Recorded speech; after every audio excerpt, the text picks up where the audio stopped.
the teams and the players aren't 100% comfortable yet to say this is where we're going. I think they're still figuring it out, and I think that's why you're still seeing some of these biggest deals not yet signed. It's kind of like when you see the housing market spike in some areas, you know, like a home sold, and then 3 months later, a similar one a few blocks over is now selling for 30% more. And it's like, wait a sec, how did that happen? And the price, and then it just over time, in a short period, boom, boom, boom, what would be considered a similar type of home is now, over the course of a year or 2 years, just thinking of what the salary cap jumping up as high as it is over the next little bit. I'm sure that's what players are trying to avoid. Those that would be considered in a similar realm in terms of percentage of the cap, depending on when your contract comes due. 100%. And like I told you, if you're a player, you hate being on, or you're an agent, you hate being on that list of, oh, these are the best deals. Like, right. That's right. It's like, I'm not knocking the list. I mean, hey, it's content, but I heard that there's not a lot of players or agents who really are thrilled when their name is on that list. Because they look at that as a loss. Yep. It is a big game of winning and losing. You're right. You are right. So anything else on that front?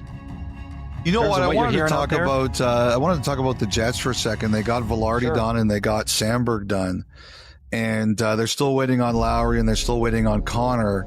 You know, I think the other thing I should mention here is, you know, the new CBA kicks in September 15th of next year, 2026.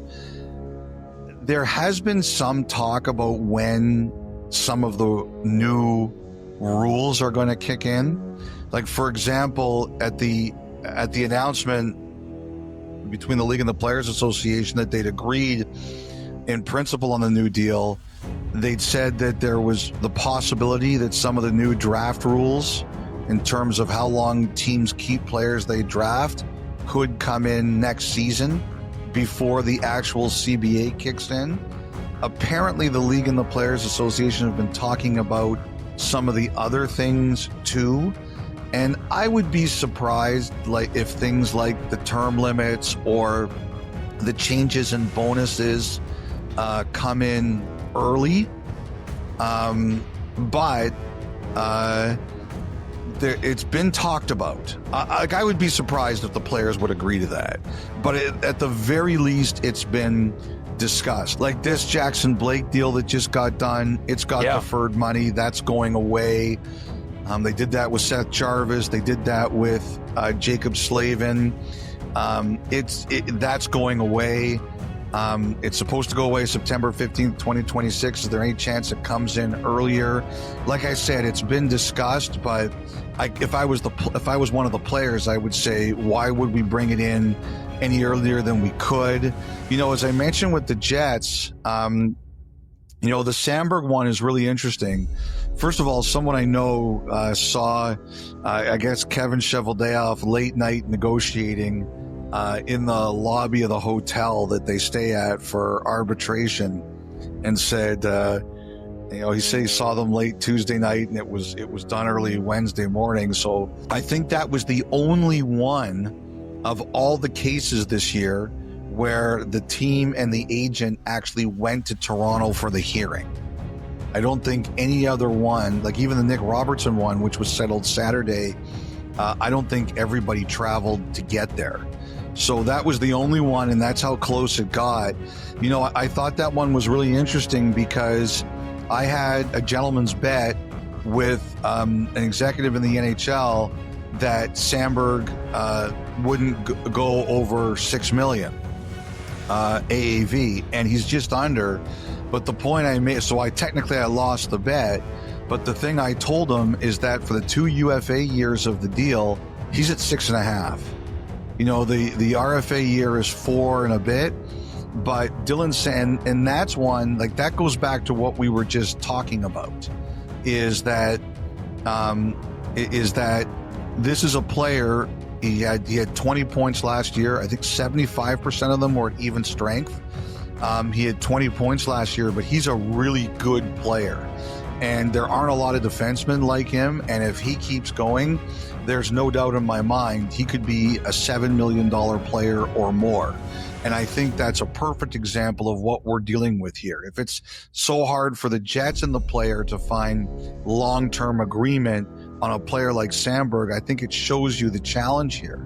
But the really interesting thing about that was what one of the players said to me. And that was, we'll see what happens with Lowry and Connor, but this Jets group of players, like Velarde just signed 2, like they really believe in themselves. And not only do they really believe in themselves, but they really like each other as a group. Like they jokingly kind of call themselves, like Scheifele's known as kind of the hockey nerd. The rest of them, I think, kind of are like that too. Like they're just really a group of guys that really like hockey and really like playing as a team.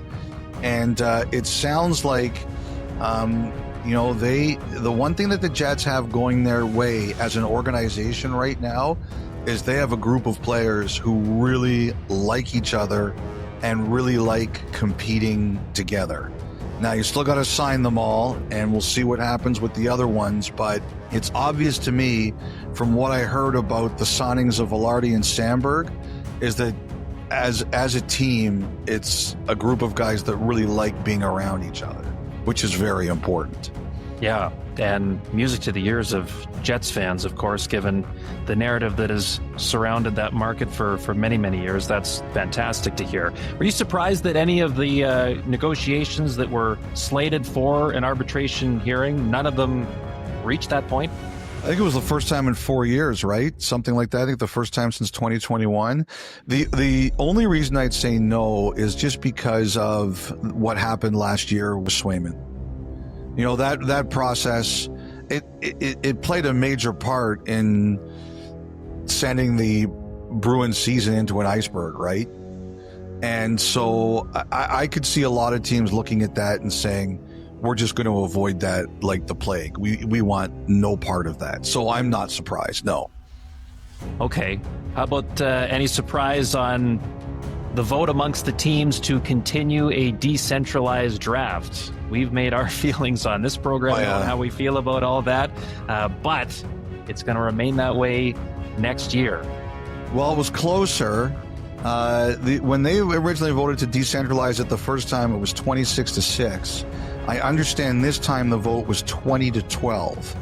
So we just have to keep moving the line. Right, Kyle? We just yes. 6 more next year have to hate it. I'm going to sabotage it next season so we can get 6 more to change their minds. Yeah, and more technical get glitches. Back here.